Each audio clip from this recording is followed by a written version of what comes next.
This is episode 87 of the Andrew Hines Real Estate Investing Podcast.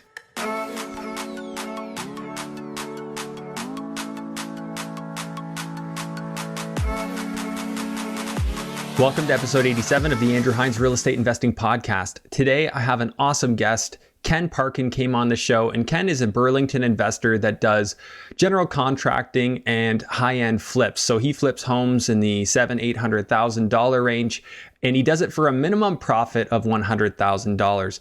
Now, this is something we get into later in the episode because this episode is just jam-packed with lots of different stuff. We talk about the Toronto market, our predictions for what's going to happen, for what I believe will be a very large exodus in the condo market and a drop in the condo market's values. I have no crystal ball. I'm just giving my opinions, and just a reminder, this is all just opinions. No one knows for sure because no one can predict what our political leaders will do, and of course, several of the naturally occurring market forces. We can't predict it. Ken's also very, very well educated on the current market, current politics, and he gets into some of his opinions about the lockdown and the effects that it's going to have. We have an open and candid discussion about that. I believe that history will judge this generation on our ability to discuss difficult and sensitive topics. So I want to go ahead and throw this out there ahead of time. Both Ken and I give political opinions here. You do not by any means need to agree with them. Our main goal, and my main goal, I can speak for myself here, is that I want everyone listening and watching this to think for yourselves, form your own opinion based on the facts, based on what you can see, based on using reason and logic. And if you end up somewhere differing from our opinion, that's great. Fantastic. I love to learn and grow. So if I'm wrong about something, I always want to know. Regarding the C-19 current lockdown situation, I know many have been impacted by this, and it is obviously a sensitive topic. So I'm by no means trying to diminish anything. As I've said, and you may have heard me say this before, I believe that most of us are good people, and we really genuinely do want what's best for humanity, and it's going to result in the absolute best outcome for the most people. We might just disagree how to get there. There's obviously going to be some difficult decisions that need to be made. And it's no secret if you follow this podcast that I disagree with some of the things that our politicians have done because it's all about end game to me. So not to get on too much of a rant just yet, I think you're going to get a lot of value out of this episode. I love getting into the weeds about economics and how that affects the real estate market. And I hope if you're an enthusiast of this podcast, you'll enjoy that too. So without further ado, I want to go ahead and get to today's interview with Ken Parkin. Really great guy, really knowledgeable. Give him a follow, give him a listen. Without further ado, here we go. Hello and welcome to the Andrew Hines Real Estate Investing Podcast. I have Ken Parkin on the show. Ken, thanks for being here. Hey, thanks for having me. Appreciate it. Ken, we randomly stumbled across each other on Facebook, and I've been following your updates. So most notably, you're very in tune with what's going on. Seem to know the economy well read when it comes to the current lockdown situation. And I really value your opinion, so I know we're going to dig into some of that. But along the way, I've learned you do a bunch of other stuff, including real estate investing. So why don't you give us the spiel of what it is that you do? No. So I'm coming up on my 13th year now in real estate as an agent. I also have had a construction company for that period of time as well. It's gone through various iterations as we grow and have grown. And then I've been in and out of real estate investing for the entire period as well. Most notably buying student rentals when I was 18 and going through that whole journey, which was an amazing experience, a lot to learn, but very simple investing. And then more recently in the last few years and iterations of investing, getting into more buying, fixing, and selling properties, flipping properties. Yeah. Are you not holding properties anymore? Nope, I'm fully... About 3 years ago, I basically divested myself of all of my assets, specifically to sit on cash, because I thought 3 years ago we were going to start to see a decline in certain markets where I was able to deploy resources. Some of the decisions I made were great because I got out at the top end of some markets, and then some of the decisions I could have made another 100 or 200K on some of those. So yeah, the last 3 years have been quite the boom in this area. We're in Burlington. You live in Burlington as well. I'm in Burlington, yeah. So were you investing here? Is that? Yeah. So, I've still caught the market trends because still buying and fixing, flipping properties. So buy and flip. Buy and flips, yeah. Okay. I know the latest, and actually it's some of the things I wanted to talk to you today about too was basically, buying, fixing up, potentially renting it out, and refinancing. The BRRRR, right? Yeah. So we talk about that a lot on this show. Yeah. I've seen some shows. So I haven't done that. Specifically, that's a bit of a lie. I've actually done that with some student rentals, but that's going back, a while ago. So you weren't digging on the managing of student rentals, decided not to? Well, in Hamilton specifically, they started changing the bylaws about 8 or 9 years ago with regards to student rentals. Oh, really? Specifically the fire code. And a lot of investors, I don't think, realize that if you have a fire in your property, there's catastrophic consequences if it's student rentals. Specifically because student rentals technically really aren't legal per se. If it's not set up properly, meaning a smoke detector in each room, carbon monoxide detector in each room, specifically the fire code. And I would venture to say a majority of them probably aren't, mainly because they've been around for so long. And so until they trade hands, and if there is any permits pulled to get work done, which a majority of the time there isn't, we don't really know. You don't really know what's going on there. So the liability aspect. So you're just worried about insurance liability kind of thing? Insurance liability is one of the things, but with student rentals in particular, McMaster had started a push to get more into, and hindsight now is actually really good with COVID because a lot of students aren't coming this year to schools. Who would have known? And so obviously that's now looking back, but there was just a lot of things happening at the city level with regards to them trying to clamp down, mainly because there's a couple of fires in the years that I was making these decisions. So, yeah. Yeah, and I've noticed Hamilton has some funny bylaws just in general. Like looking at some of the zoning in the student areas, I've examined a couple. I considered buying down there, and they would have things like that would say no more than 3 occupants. Your zoning would say no more than 3 occupants, and I'm like, well, first off, how could they ever track that? But you would assume that would just mean no more than 3 bedrooms. Something along those lines. So, which made me feel uncomfortable knowing that pretty well every property that's being operated as a student rental, in at least the zone I was looking at, was illegal. Technically, they're a 5-bed, 6-bed. Sure. So maybe there was no enforcement, and Hamilton kind of strikes me as a low enforcement type of market where they're not really restricting people that much. Like if you had to guess, how many rentals in Hamilton do not conform with zoning?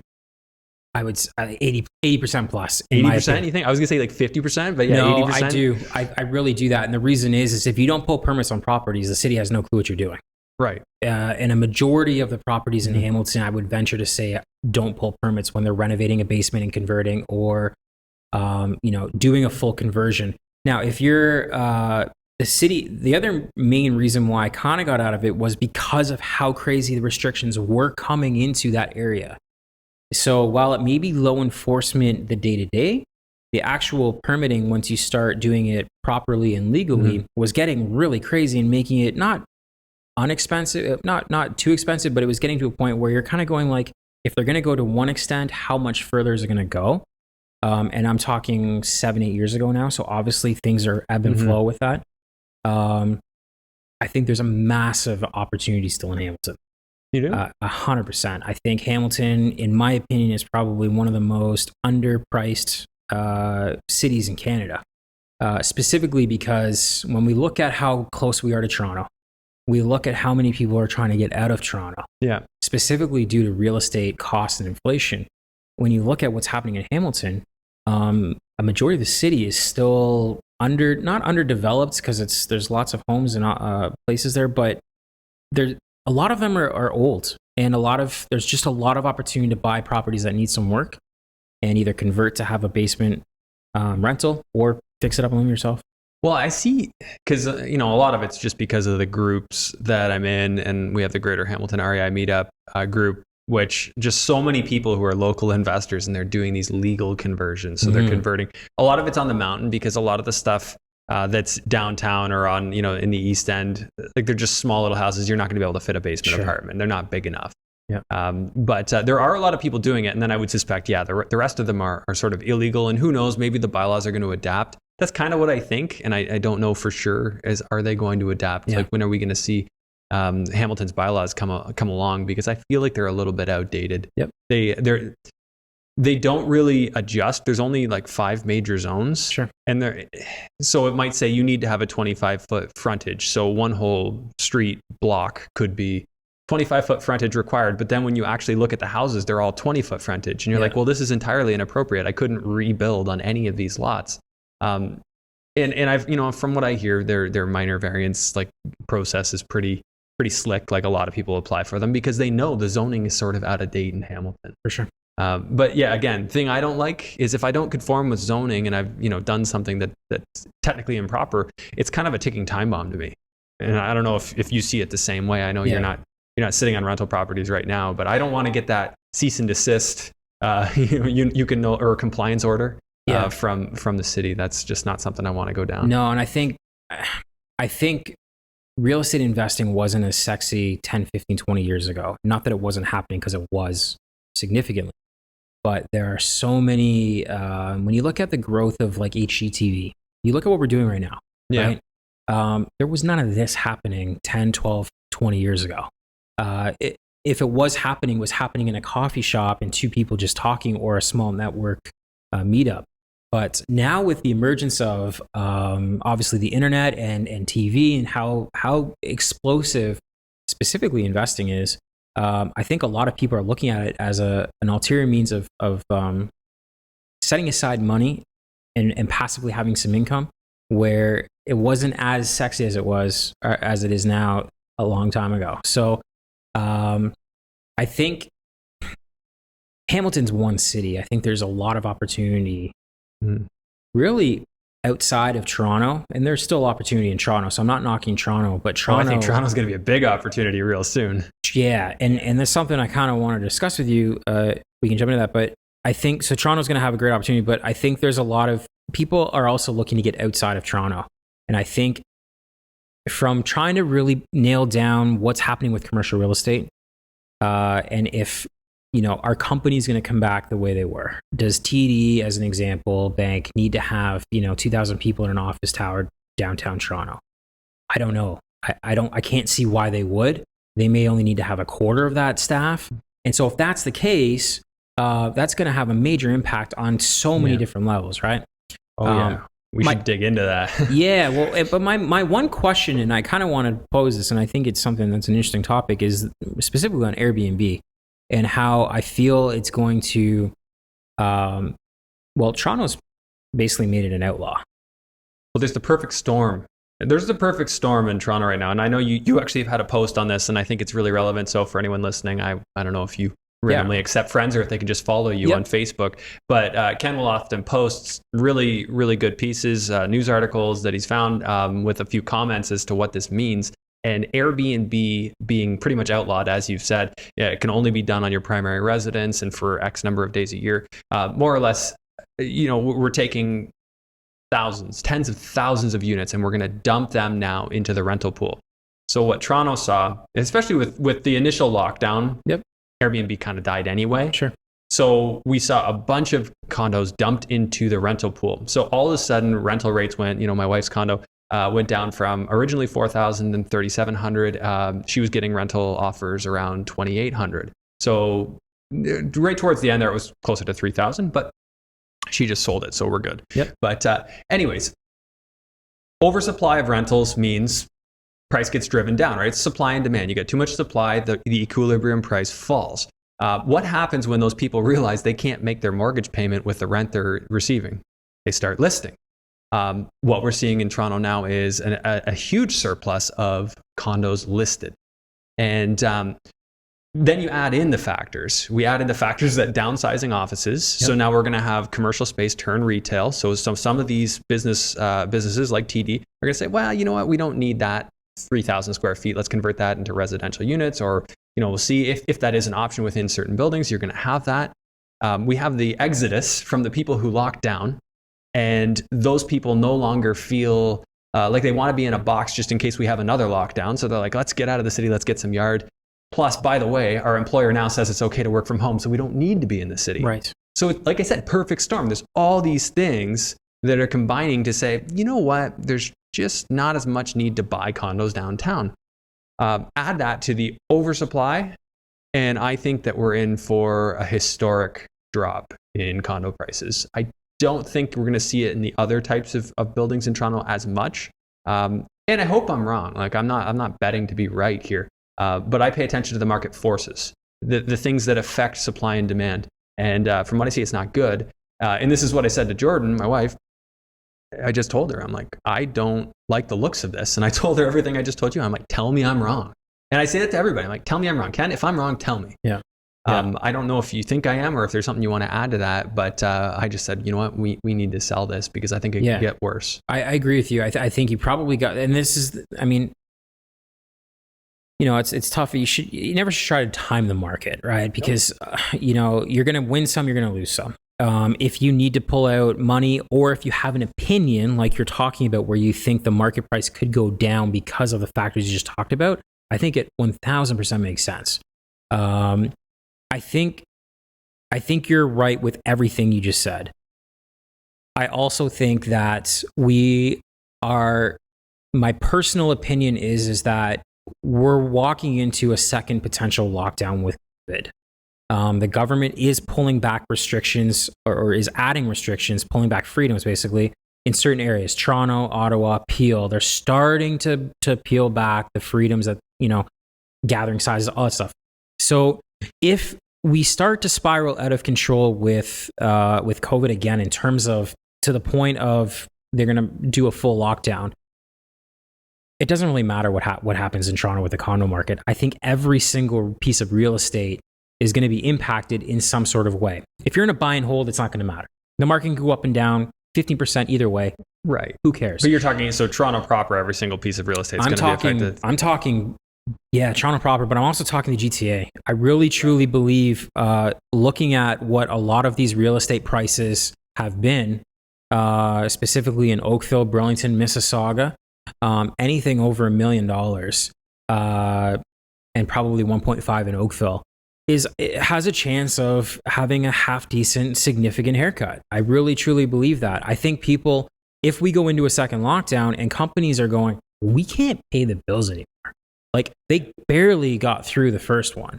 To go through a second one and depend on how long, and there's so many factors.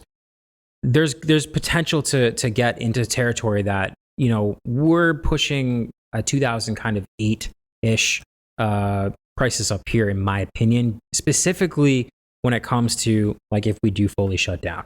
I think it's avoidable, but I mean, like you said, there are a lot of variables. Like I personally think our government's shown no signs of allowing people to not be able to pay their bills. Government debt is clearly an option, right? So what we saw in this first lockdown is we saw Toronto sort of stall, and even like Burlington stalled for maybe a couple of weeks, but then all of a sudden it picked up and heated up again, and Hamilton heated up, and now we're seeing really an incredible boom period, and how it's a bull market, and who knows when that comes to an end. I'm not sure that it does though. Like you even posted on the price of lumber, and here's my main argument against it is governments aren't going to let people fall. I don't think. No crystal ball here. But if they don't let the market crash, if they don't let people just all go bankrupt, and they keep the mortgage deferrals going, and they let people keep racking up debt, I don't know where that ends. This is unprecedented. I don't think it ends well. But if we're just talking about the real estate market, I think there's a very good chance that they prop this up for a very long time. Now, of course, the house of cards comes crashing down at some point. But just look at cost of construction. To $8 for a 2x4? In 2015, I could buy a 2x4x8 for like $1.85 plus tax. Now it's over $8 with tax. How the heck are we supposed to keep going in this business if cost of construction, which really ultimately means the cost of a new home, goes up so much? Because the cost of a new home drives the cost of a resale home. Yeah, it's crazy, and I think, like you say, there's no crystal ball, and everything is 100% speculation, but it's sort of educated speculation based on past trends, based on kind of what's currently happening, right? I agree with everything you're saying, and I think that, as someone who's in the construction business, I'm seeing the trend of people now starting to, specifically that interest rates are like at record lows, and I don't think are going to go up. I think the main... they can't go up. They can't go up, obviously, but I think one of the main economic drivers is the fact that money is extremely cheap. And so whether or not people are refinancing and refinancing and rehabbing their house, whatever they're doing, or selling their house because they've made another $300,000-$400,000 since they bought it 5 years ago. There's a lot of things pumping our real estate market. And I think the other thing we have to consider too is that we're in a perfect storm of people that are 25 to 35 that are buying their first home. There's people that are 35 to 50 who have bought a home and want to upsell. And then there's people that are downsizing. It's all happening at the same time right now. And to top it off, the people who are downsizing, their parents are at an age where they're starting to pass away. They're getting old, right? And so there's some inheritance money coming in. So there's a lot of economic factors here that is not specifically government related that are keeping the market going.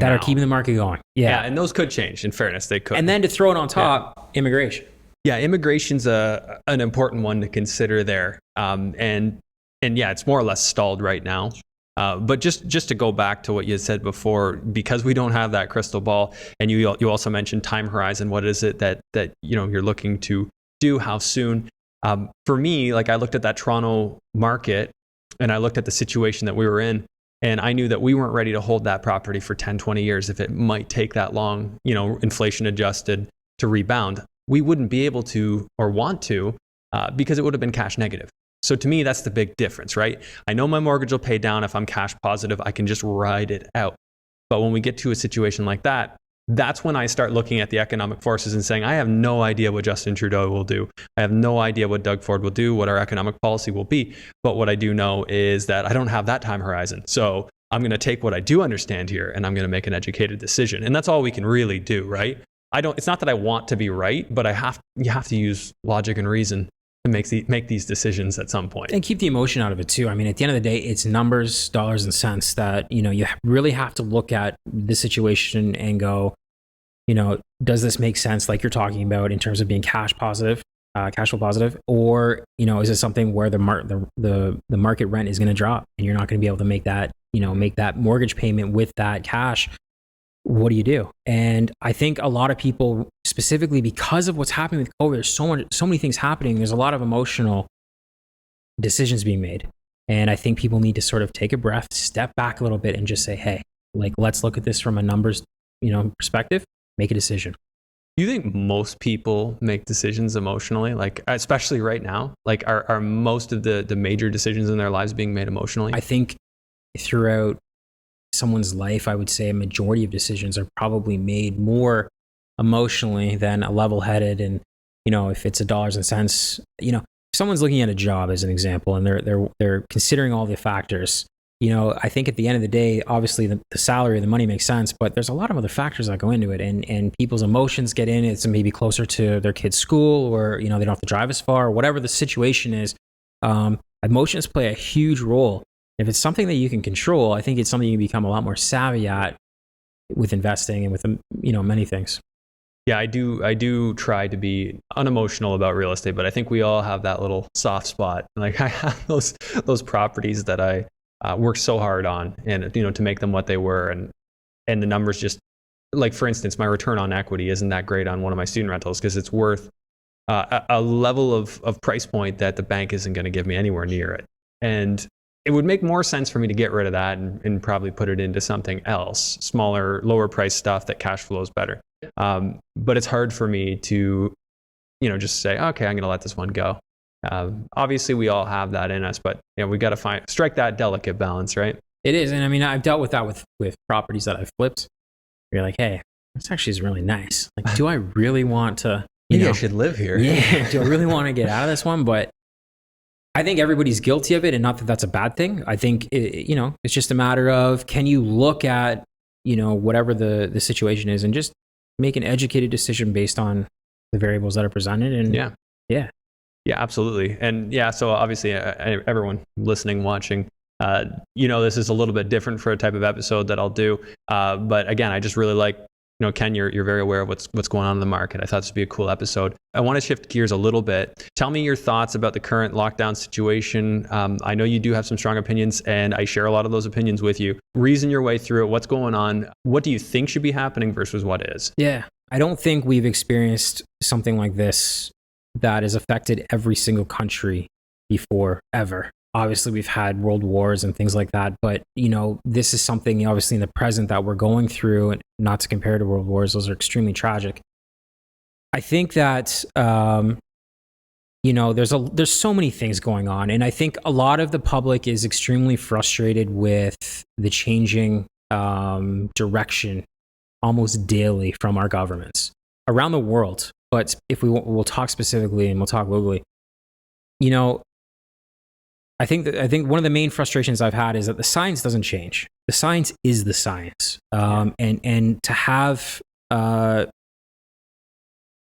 lead doctors and politicians making, I'm going to say, uninformed decisions back in February, March, and April that led to us basically shutting down our economy and not protecting the most vulnerable, who make up 80-90% of the deaths now. Which is tragic and extremely unfortunate. And then to really kind of justify where we're at today, I think they're now trying to overcompensate for what, is really ramped up testing, is creating more cases.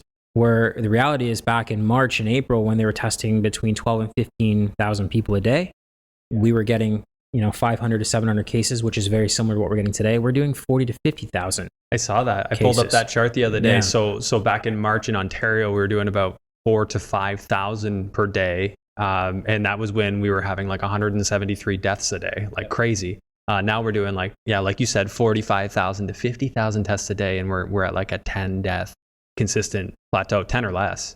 We're at a point where our suicide rate in Canada is higher than the amount that are dying from this. And that's not to diminish it. But I feel that there isn't a lot of balance in the decision making. I actually created a YouTube channel called Balanced Insights to just like make videos talking about this stuff, because I know it's not real estate and we're not going to spend all day talking about this, but it does affect everybody. And like you said, we've never had something that affects the whole world this way. I feel like we're at a point of kind of a tipping point of desperation, in that it doesn't seem like public officials are responding to reason, constitution, and science. They're asking us to follow them on faith. And I'm sorry, I don't have faith in my government. Never have. They're accountable to us because we're the people, right? They're for us, by us. So I think now more than ever, our civic duty has become this. It's never been so apparent that we have one, and that most people aren't really doing it. And that's not to poo-poo anyone listening to this. I know most of the people listening and watching here actually are paying quite a bit of attention and see or know something's not quite on and not quite right. And I've had to overcome too. I wasn't nearly as engaged initially, but now I look at it, I'm like, and I don't think anyone needs to hear this. Like, Ken, you obviously do it more than any of us. You know everything going on. And because of that, I think that you've influenced a lot of people to speak up and say, hey, there's something not quite right about the way this is being handled. Our death rate has stayed completely flat since July. Yeah, cases are spiking because we're testing way more. We have a test that you posted some stuff saying that there had been, I even saw it, the Ontario Health, what was it? Ontario Health Minister, yeah. She said 50% false positives? Yeah. Well, they're wanting to not test in rural areas that don't have any actual positive tests, because they know if they do test, that there's going to be, they've said, the government has come out and said up to 50% of these PCR tests are flagging as false positive. Now, TAM yesterday changed the narrative from false positive to say false negative. And so I agree with what you're saying. I think anybody that is looking to be informed is asking is to just be open and honest with us. Yeah, be honest. Let us have a balanced, let's have a balanced version of the story. Let's talk about why deaths and cases are not matching. Let's try and explain that. We should have our government officials in a reasonable government would be saying, hey, this is what we thought. We're looking at our data. It doesn't support. We were thinking about locking you all back down, but hey, there's something not quite right here. Maybe there's something off with our test.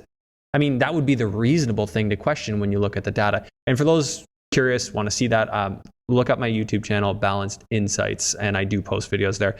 not real estate related, but if you're interested in that, you can do that. This is the only episode. I mean, of course, I've done intros where I've talked about this stuff, but I do think it's really important that the average person really start queuing in here and voicing their opinion and speaking up for what they believe in, because there's something not quite right. And that's just from my history of asking questions. Always been a curious person. I call BS when I see BS. I see a lot of BS these days. I agree. And I also think too, you get labeled a conspiracy theorist, or you get labeled whatever term or aspect you get labeled when you push against the narrative to say, but wait a minute, let's have a reasonable discussion here about what's actually going on. I'm in a ton, like, 40 or 50 different private DMs on various social platforms with various people. I like getting every type of opinion. I'll form my own from getting everybody else's. I feel that's how you can basically become more educated. And my opinion isn't, I'm not here to preach, not here on this podcast specifically, but I'm not here to preach that my opinion is always right, because it isn't. And that's why it's an opinion. It's not obviously fact or anything. But I think the reality is that with COVID, it's a very real virus. I personally believe I had it. I can't wait to get a blood test done to go back and see if I have antibodies for it. Back in February, it was the worst experience I've had in my life. I was on my couch for 4 days. I'm fairly healthy. I take care of myself. I was playing hockey 5 times a week. I eat half decent. And this thing put me on my couch for 4 days. I could not get up. If it wasn't COVID, it was the worst flu I've ever had. But all the symptoms that are related to COVID is what I had. So one can assume, but you recover. And I think what's happening is the government isn't talking about our health. The government isn't talking about things that we can do to improve our health. In fact, many doctors are being shut out and discredited for coming out and saying and talking about therapeutics and talking about what has been, happening to not curb the virus, but really now they're saying curb it. I personally don't think there's going to be a vaccine available anytime soon. Well, and even if there was, the idea of long-term safety testing requires a long term to pass. And that's the responsible thing, right? To have long-term safety testing, have a control group, see what goes wrong with the people who took it versus the people who didn't, so that we can, know that this is safe. And I'm all for being able to weigh the risks and the benefits and make an informed decision. And I think people deserve that. So I never thought that was a reasonable plan. And that was the thing, like people who were listening to this podcast back in March, you heard me say, I'm like, why are we shutting down? What's the end game? We can't just shut down until we have a cure. Like that's unreasonable with the level of debt that we have. Like this is bankrupting people. For the most part, people are getting a check from the government, but that will bankrupt us in the long run when taxes stifle our economy. And they say, well, looks like the only solution is government control and socialism. And they're pushing universal basic income. If you want to push socialist agenda, breaking the current system will help you. That's just a notion. That's not me saying that's what's happening. But if that were something that there was a political agenda, this would be a perfect way to usher something like that in. Who knows? Who knows if that's what's happening? But at the end of the day, I think that, like you said, it's about asking questions. I don't pretend to know what exactly is going on. All I can do is ask questions and say, hey, that doesn't add up. Well, wait a minute.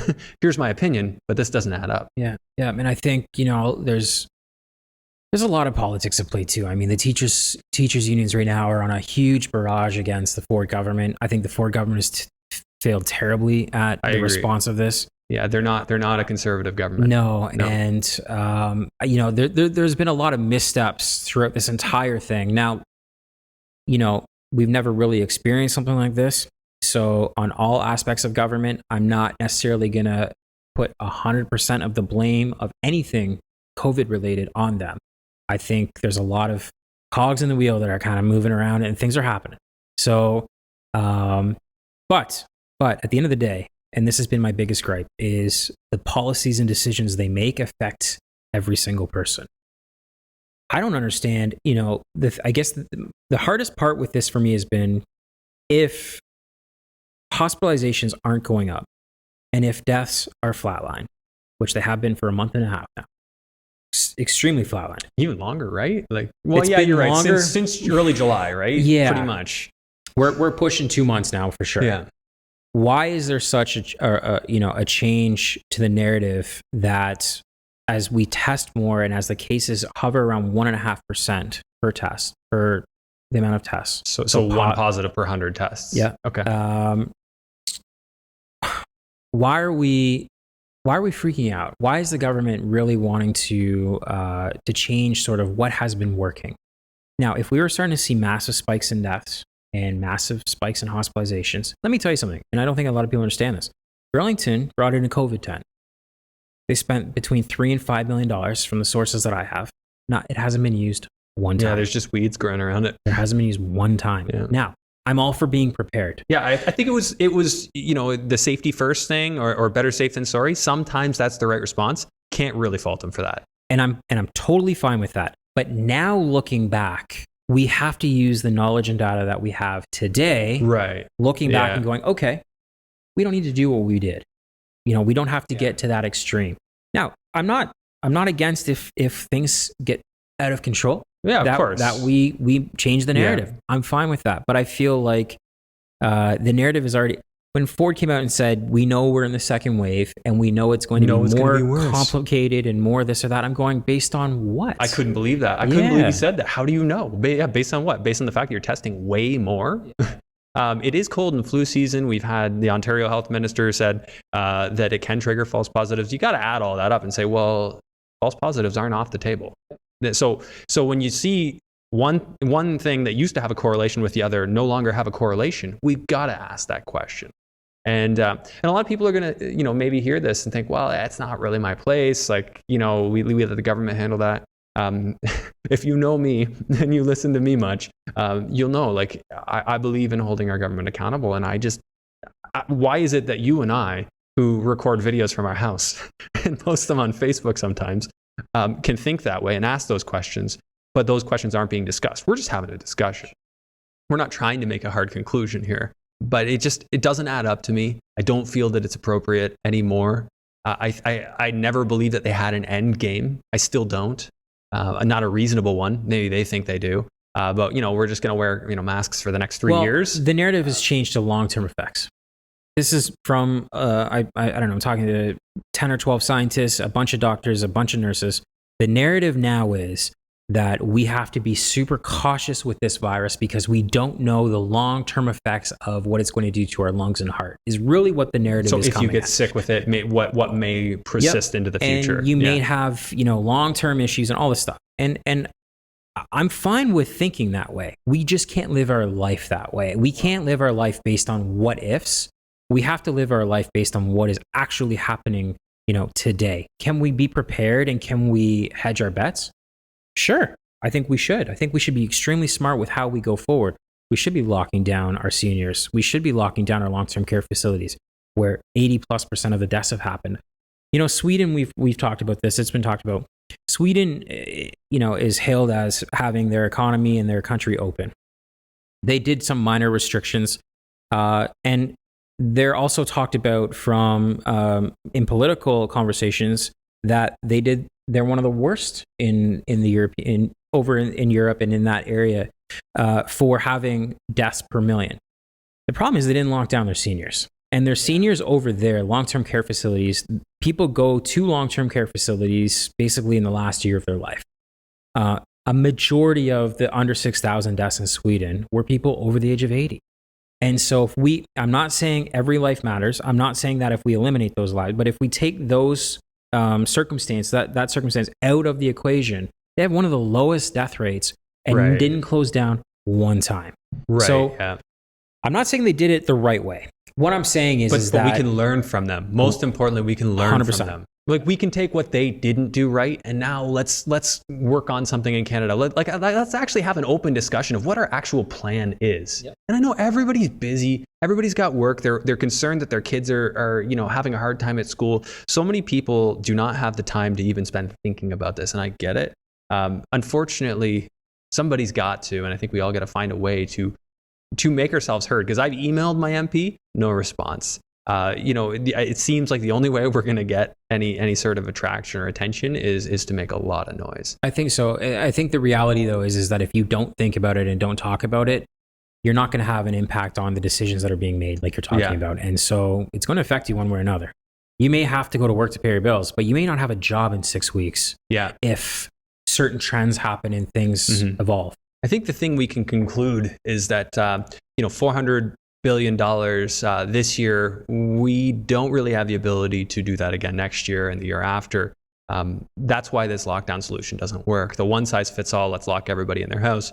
It's not a reasonable response, knowing full well. And I haven't done these studies. Man, I do a lot of studying and research, but the study correlation between poverty and massive government spending and debt and death, lower quality of life, there is a correlation there. I don't know the exact correlation, but there are implications to this. There's going to be suicide implications. So we do need to take a serious look at this. I know this is a departure from real estate talk, but we're actually going to talk some real estate right after this. I really do think that, the point of this episode, why I wanted to have you on and talk about this is so that we could really dig into the weeds about what people need to think about here. And hopefully, I don't know what exactly we can do. I know there's a lot of protests going on. People are protesting, although the media is not covering it. We're going to have to find ways to get our voices heard and say, hey, you know what? We demand accountability from our government. We demand science and proof and peer-reviewed research and studies, not a one-sided biased media that just goes along with whatever Trudeau and Ford said. Not an easy fix where we are. I don't think it's an easy fix. It's not, and we'll end the discussion on COVID for that. I do want to say, the numbers is like 375 billion. Now they're talking 400. The number's close to 500. They aren't collecting the tax revenue that all of these companies would be paying into the government coffers. And so we're talking tens of billions of dollars over the last 6 to 8 months of tax revenue that is not coming in because companies aren't operating at a fraction of the capacity that they should be operating at. And so when it comes to everybody watching, I think it's important to understand that there could be some changes to the tax law to recoup some of these losses. And so I think it's relevant. One of the reasons why I think everybody should have an ear on this and eye on this is that it could impact your bottom line if they start looking at investment real estate and going, how can we get more money from people who are investing? People who are, do we start taxing? And I know it's made the rounds, and I kind of already talked capital gains on your house. I believe if the government could, they probably would. It's the most simplest way to recoup literally billions of dollars because our real estate market thrives and people are coming and going.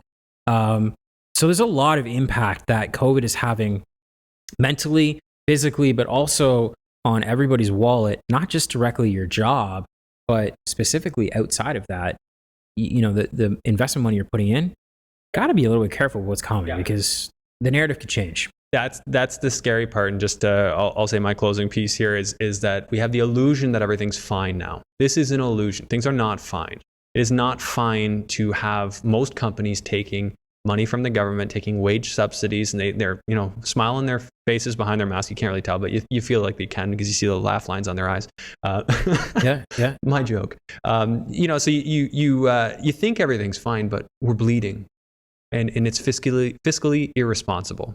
It doesn't work. There's no way out of it. And then the fear is we have economic levers. And they're the way that we stimulate the economy. You touched on it. Interest rates are one of them. Our Bank of Canada can drop interest rates to make our economy grow. I'm sure our economy is growing right now, not at previous levels, but it is growing, especially because it was at a very low point. It just went to a very low quarter in the second quarter there. So relative to the second quarter, we've grown. Now, we can stimulate that growth to a certain degree, but it's probably going to recover to our previous levels if we fully reopen. But now we're going to have this added burden that the government needs to service a greater debt. So either they continue to go into greater and greater debt by paying interest with more principal and taking out more debt to pay the interest, or they tax us more. Well, taxation is a lever to stimulate an economy. If you want, like you saw what Trump did in the US, he lowered taxes and they had the greatest boom of their economy ever. If we raise our taxes, our economy, which never really fully recovered from 2008, we've had lower interest rates for the entire period, but our growth never took off, which is why interest rates never really climbed much. Because when they want to rein growth back in to stifle inflation, they raise interest rates. Well, they didn't do that because we never really achieved the growth. And there's a rabbit hole I could go down there. I don't actually think we were having economic growth. I think that they were sort of fudging the inflation number because real GDP is adjusted for inflation. And I think if we had a true figure on real GDP, I think that we would probably find out we weren't really growing at all. I agree with you. So now when you're going to raise taxes in an economy that could barely grow, in a debt-riddled economy that could barely grow, and we're going to stack on $400 billion in debt and then do it again the next year, this is a death spiral. Not to frighten people. I don't mean to frighten you, but we do need to stop it. We just need to stop. Yeah, and I encourage everybody to go look at what's happening in California right now. California is a perfect example of what Canada could turn out to be in the sense of they've extended lockdowns. I would say that there are people, there are people leaving by the hundreds and thousands every single day and month. And these people are people that have money, that pay taxes, that are looking around and going, the government is taxing everything like crazy. In California, specifically in different cities, there's different tax laws, very like localized tax laws. To open up a business and start a business in specific cities is thousands of dollars, literally to just put your business card out there. So people are going, why are we doing this? When we can go to Texas. We can just go down the road and, and basically pay a fraction of the tax. The homelessness in California is out of control. And there's just so many things politically that are happening, obviously in the States, but California specifically is very close to what Canada is in the sense of how we run our country. And as I look at California, I'm starting to see the similar trends with how a lot of companies are looking at this and going, why are we spending the money we're spending here when we can move operations and go somewhere else, pick a place, and take a bunch of jobs with us? And it's starting to get a little bit uneasy. We're not there, but it's trending in that direction. And California has massive debt. Look, we printed $400 billion out of thin air. Where's that money tied to? Yeah, we printed it, but we sell our debt. So somebody bought treasury bills, and ultimately we're paying interest on that to, all we're doing to is foreign adding countries. 100%. Yeah. So that's what I'm trying to say is that we're basically, there's that debt creation is really just an interest check that we write every month to somebody else. And what do we got for that now? We didn't increase our healthcare system. We didn't create more jobs. All we did was give healthy people a check to stay at home, and companies, a small loan to try and keep things going. So I'm at a crossroads right now as to where we're going to end up in the next 2 to 3 years. Short term, it looks like everything is going to be okay, but the long term effects of this could have some devastating. And I'm not here to fearmonger or say that things are going to get crazy, but we could, if we don't try to change what we're doing here, and then end up in some pretty tough situations economically. Well, I'm always honest as I can be with my audience. If universal basic income comes to Canada, Andrew Hines will be leaving Canada. I will be on the same plane or train as you. Yeah, wealthy people, and I'm not referring to myself as wealthy, but you brought it up. You start taxing wealthy more, they say, why am I here? Let's get out. We do have to take a stand against this. This is, I'm all for helping people who are disadvantaged. I mean, I give this podcast away for free.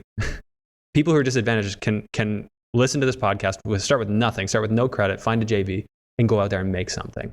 That's the way I think of helping. I think that you help by teaching a man to fish, or a woman. You don't give them a fish, you teach them to fish. And that's the mentality we need to take in Canada. We need to back ourselves out of this, and hopefully before it's too late. I think we're still, we started off in a great position. We had a very low debt relative to our GDP, but that's changing rapidly. So we do have to get a little smarter about how we're handling this. Stop pretending like everything's fine, because everything is not fine. That's the main thing. But anyways, want to shift gears because you do some flipping, and I want to talk a little bit about that. Can you tell me about a recent deal? There's something here in Burlington that you flipped. Like, what'd you buy it for? Yeah, so we can discuss a few. The last few that have been, all of them have been successful. There's lots of ways you can set up JVs and partnerships. So these are JV flips? Yep. Okay. So I have a group of investors that have money sitting around that they're looking at. Let's get in and out in something, obviously, in 4 to 6 months. Want to get it working? Yeah, I bring a real estate. So the advantage with me is I'm a real estate agent, 12 years in the market. I'm very boutique. I work friends and family. I'm not out there trying to be the next largest agent in the world. Real estate and construction get pretty much equal time. And I have a partner in my construction business. So I'm able to, my time is valuable and I'm able to use that time appropriately. Looking at the flips, seeing opportunities as a real estate agent, either before or just as they hit the market, able to get in and offer investors opportunity. What I do with my investors is 50-50.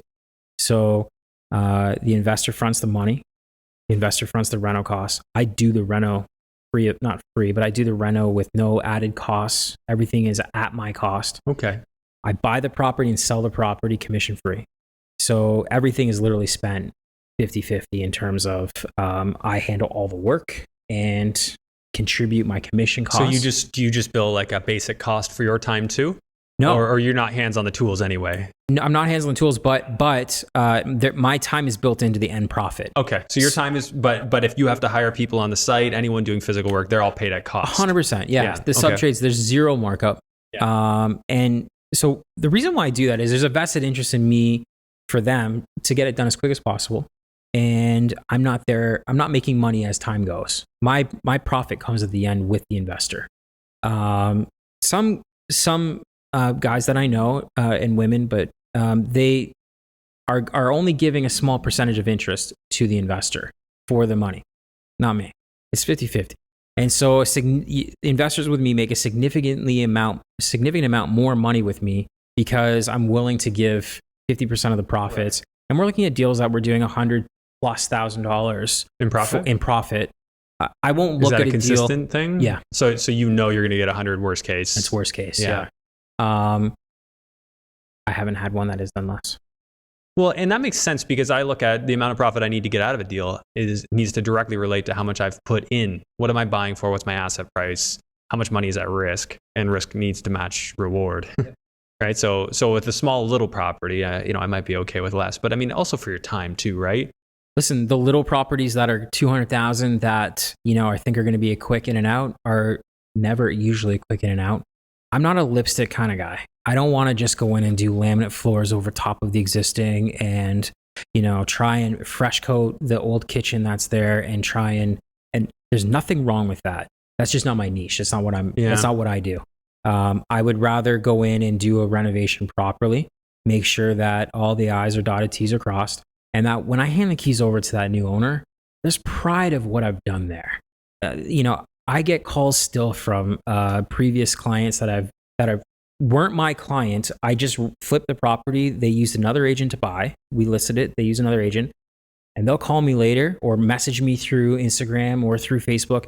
We love this, blah, blah, blah, blah, blah. To me, job well done. That to me is like pride of, you take pride in what you do. And that to me is something that, we can put a stamp on and say that was a great, so it's not, for me, it's not just about the money. Money's great.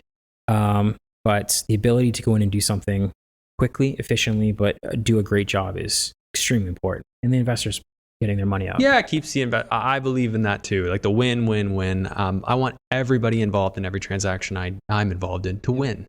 And there are a lot of industries out there. There are things I've done in my past where I didn't feel that way. And I needed to make a change. And maybe it was just, the client was winning and I wasn't. You need to adjust it so that everybody can. And I like that approach. And there's something very satisfying when you create something that somebody else loves, right? And you can always remember, hey, I made that one. I still prefer that I still own those things and I can rent them out and the tenant can love it and then I get it back. Listen, there's tons of different strategies. And I think that the right circumstances and the right investor partner, all that stuff makes sense, right? So. Yeah, absolutely. So give me an example price point. Like what would you have bought for? Like, would you be buying like 1,000 square foot bungalow in Burlington, something like that? Yeah. So in South Burlington, between Walker's Line and Guelph Line, north of Spruce, has been a good area for me. I know that neighborhood well. Yeah. Just east of Roseland. Yep. And so that's been a good pocket. So basically, like I'll go a deal a year or so, maybe about a year and a half ago, bought it for $550. It needed, I think we put $80,000 into that property, including carrying costs. So we were about so that was our rental cost. We were about $100,000 total in carrying costs, closing costs. So we were in for $650. We sold it for just under $800,000. So we ended up pulling about 110, 120 grand when it was all said and done. Had to pay out commission to the buyer side. So 800,000 is what you sold for? Yeah. Yeah. Okay. So, that's not bad. And how long did it take you? We're 2 months. It was a 6-week reno with another week or so of, we did some extra things. There were some mold issues we had to take care of, things that were kind Did of you have to unexpected. do like a proper abatement? Yeah. Yeah. So that added another about $4,500 to our cost too. So we have allowances for that to make sure, when I walk through properties, and I do this with so I work with a lot of real estate agents, and investors, buyers are looking to to renovate. And so I will go through and do a mini inspection with them because I'm trying to figure out what I'm working with. So they actually get a mini, I don't call it an inspection. I'm not an inspector, don't have my license for that. But I go and check everything from windows, roof, attic, the foundation, everything. And part of my quote, I'll give them a mini detailed report as to what I saw, what I found, and it's live too. So when I'm walking through with the buyer, hey, take a look at this. This is probably going to cost you a couple grand if you have to, blah, blah, blah. So we adjust and allow for all of those things ahead of time. So I kind of knew there was going to be some molds or possibly some mold issues. So yeah. Well, that's the thing about knowing your worst case, right? You have a feel for, okay, the what ifs, these things might come up. They'll all be under this much. And, what are the odds of getting 3 things like that? Probably not going to happen. So then you make your educated decision based on that. So exactly. Do you have your own employees or are they all subbed? So I was up to 10, I was up to 11 employees. We're down to 3. And specifically because we've streamlined our business to just be subcontractors now.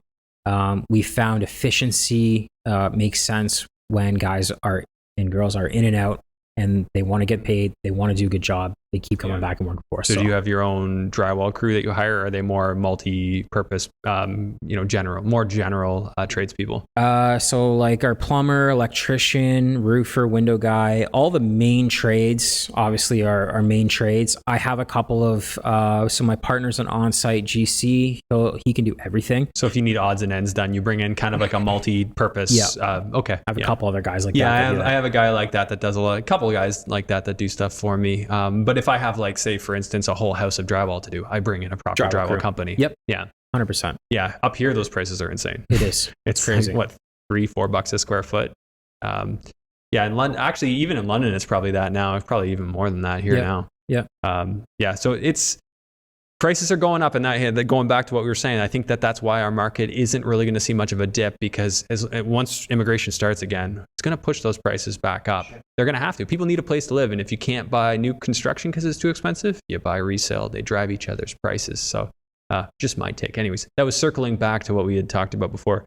Ken, anything you would want to leave our viewers and listeners with? Well, look, I think we've got some interesting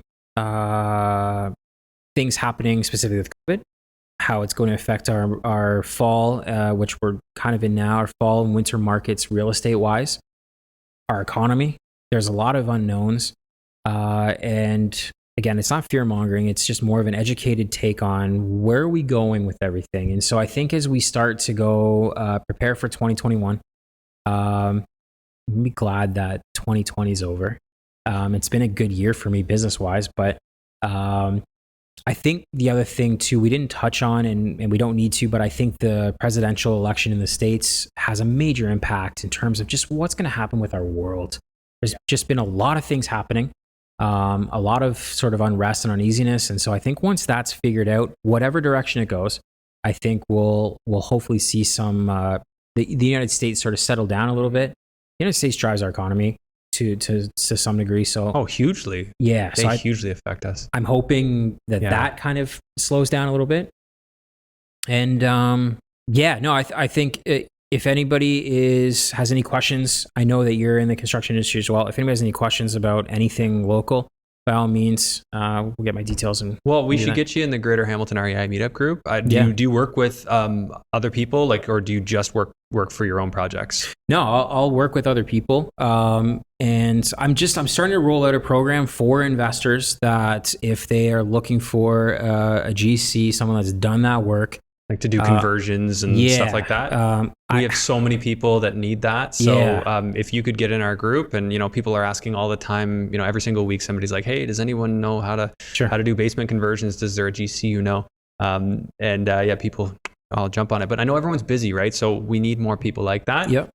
So by all means, I'll shoot you the link to get into that group. Where can people reach you? Yeah, so Facebook's probably the best place to find me. So it's literally my name.